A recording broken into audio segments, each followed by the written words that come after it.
let's just dive straight into the absolute madness that is Avengers Doomsday. For a really long time now, we've all been operating under some very specific and frankly heartbreaking assumptions about what's going to happen to our favorite classic characters when Doctor Doom finally takes the stage. But after meticulously putting the pieces together, I'm here to tell you that the narrative we've been fed, it might be a total, complete misdirection. So settle in, because we are going to break down exactly what is happening with Tobey Maguire's Peter Parker in Marvel's biggest upcoming cinematic event.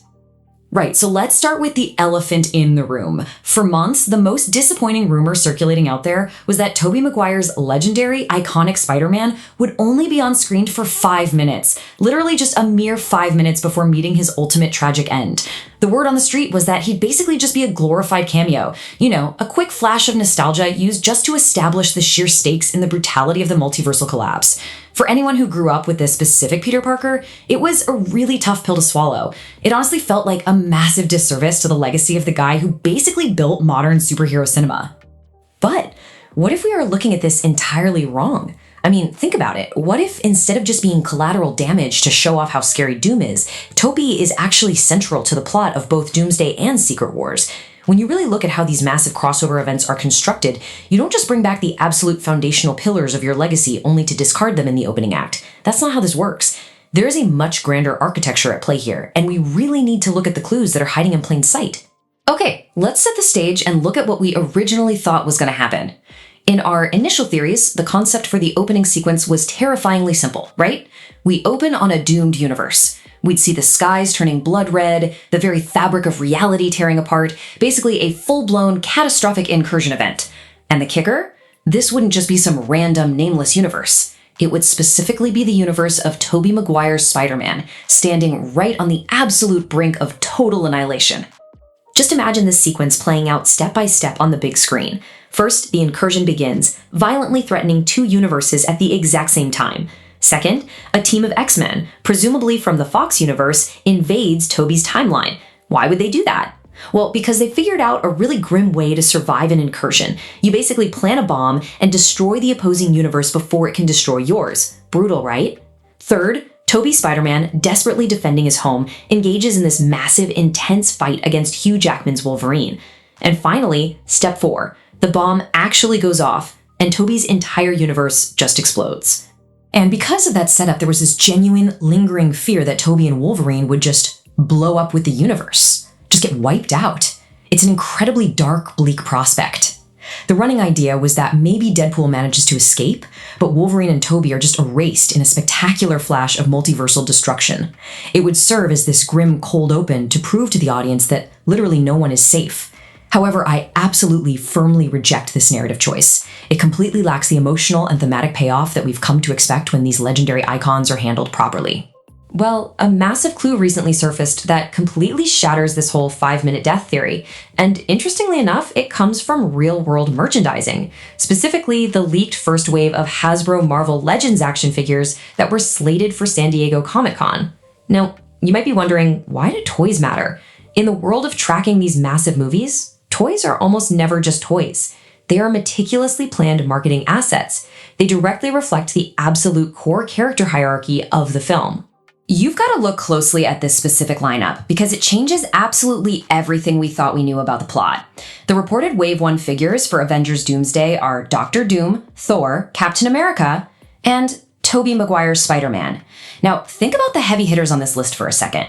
Doom is literally the title villain. Thor and Cap, whether we're talking about Sam Wilson or Chris Evans returning, are the absolute undeniable anchors of the Avengers. Grouping Tobey into this specific elite class, that is a massive neon sign pointing directly to his true screen time. So the absolutely crucial realization here is this. If he is grouped with the main characters, he's not dying in 5 minutes. There is just zero chance. You don't dedicate a prime, first-wave toy slot to a legacy character who just gets blown up in the opening act. If a character gets a Wave 1 figure right alongside the main antagonist and the core Avengers team, that character is a primary player in the narrative. To me, this toy leak is the undeniable, rock-solid proof that Tobey's Peter Parker actually survives that initial incursion. So, knowing all this, it begs the question, how should this massive realization be handled in the marketing, especially for that highly anticipated Comic-Con trailer? If Tobey is indeed a main character, the temptation is going to be huge to just blast his face all over the promotional material to generate those impossible levels of hype. I mean, revealing Spider-Man fighting Wolverine in a trailer, that would instantly become the most viewed trailer in cinematic history. It would literally break the internet. But there's a very specific and very dangerous trap in doing exactly that. We absolutely cannot repeat the Red Hulk mistake. We all saw what happened with the Brave New World marketing, right? Showing way too much of the Red Hulk completely deflated the mystery and the anticipation before the movie even had a chance to breathe. There is a real danger in showing too much in a trailer. If Tobey has a substantial movie-carrying role, the absolute worst thing that could be done is showing us his entire arc before we even buy a ticket. The tease needs to be kept to an absolute minimum. Leave us wanting more. Picture the perfect, vivid, cinematic trailer shot. Imagine it, a dark, doomed planet.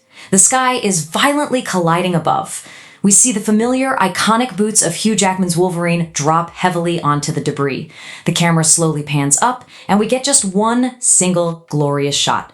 Tobey Maguire. He's older, he's battle-worn, and he's slowly taking off his mask as he stares down this variant of Logan. And then, cut to black. Title card.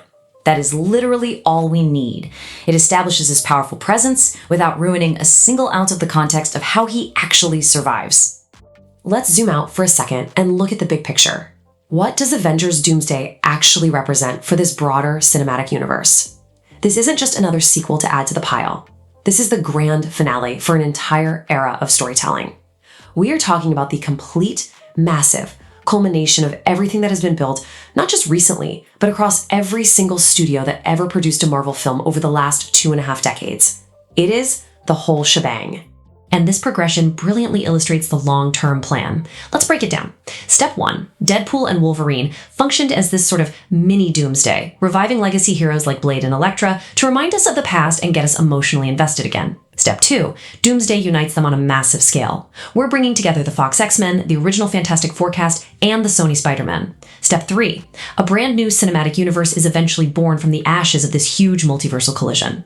You simply cannot have a culmination of this historical magnitude without Tobey Maguire standing right there, front and center.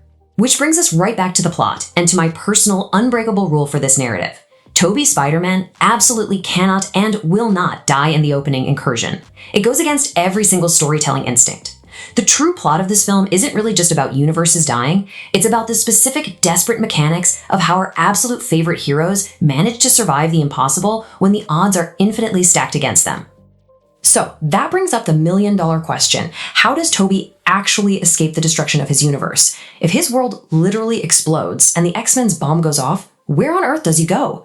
He doesn't have some fancy multiversal traversal device strapped to his wrist. He doesn't use magic. At the end of the day, he is just a guy from Queens. This is exactly where the broader narrative threads of the current multiversal saga have to weave together perfectly to pull off a true cinematic miracle. Let me break down my detailed theory on exactly how he survives. Step 1, the TVA intervenes at the exact moment of his universe's death. Step 2, God of Stories Loki, who is sitting at the end of time monitoring Doctor Doom's terrifying rise to power, plucks Tobey and Wolverine out of their timelines at the last possible nanosecond. Step 3, Loki secretly forms his own multiversal Avengers. Loki knows he needs a formidable resistance to counter Doom, so he is quietly assembling an underground team of the absolute greatest heroes who have ever lived. The consensus on how this plays out on screen is incredibly exciting. He returns later with the key to solving a problem our heroes couldn't figure out on their own. We aren't just getting Tobey as a brawler. We are getting an older, wiser Peter Parker, a seasoned veteran who has lost, learned, and endured everything life could possibly throw at him. When the main Avengers are completely outmatched by Doctor Doom, Tobey returns in the third act. He utilizes his decades of hard-earned experience to provide the crucial knowledge needed to turn the tide of the war. It's going to be absolutely massive. But you have to remember, Doomsday is ultimately just the setup. To really understand Tobey's true endgame, we have to look toward the follow-up, Secret Wars. The climax of this entire saga happens when the multiverse completely shatters, and we are violently thrust into Doctor Doom's ultimate creation. If Doomsday is the tragic fall, Secret Wars is the legendary all-out fight for survival in a totally rewritten reality. We really have to pause here and truly understand the terrifying scale of what we are dealing with when we talk about Battleworld. It is literally a patchwork planet created by Doctor Doom entirely from the fragmented remnants of destroyed universes. Imagine taking pieces of different Earths, like the X-Men's New York, the Avengers Wakanda, and Tobey's Queens, and violently stitching them together onto one monstrous, chaotic planet.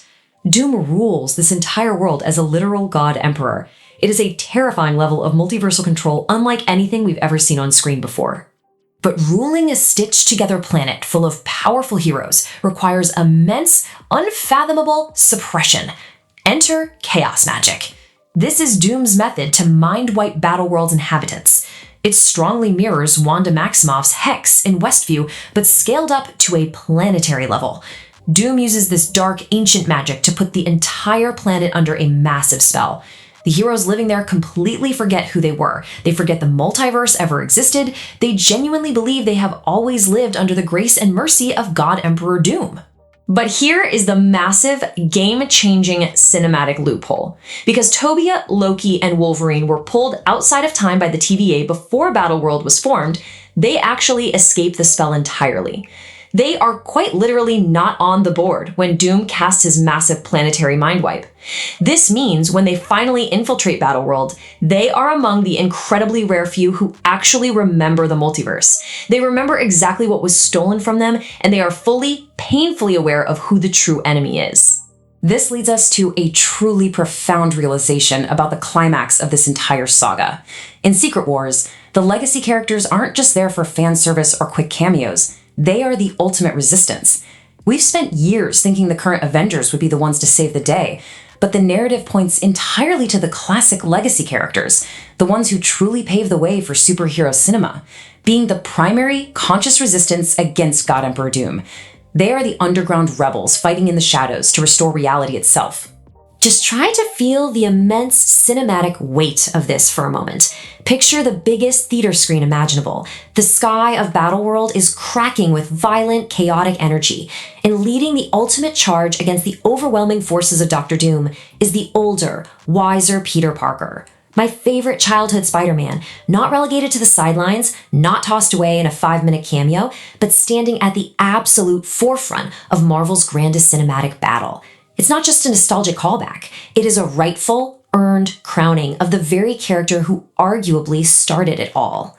So knowing the sheer, epic scale of Tobey's role as the multiversal resistance leader, I want to leave you with one ultimate question to think about. Should this be kept as a total, closely guarded secret to preserve the pure, untainted theater experience? Or should they absolutely break the internet with one perfect, mind-blowing trailer shot? Let that massive implication sink in as we all prepare for the endgame.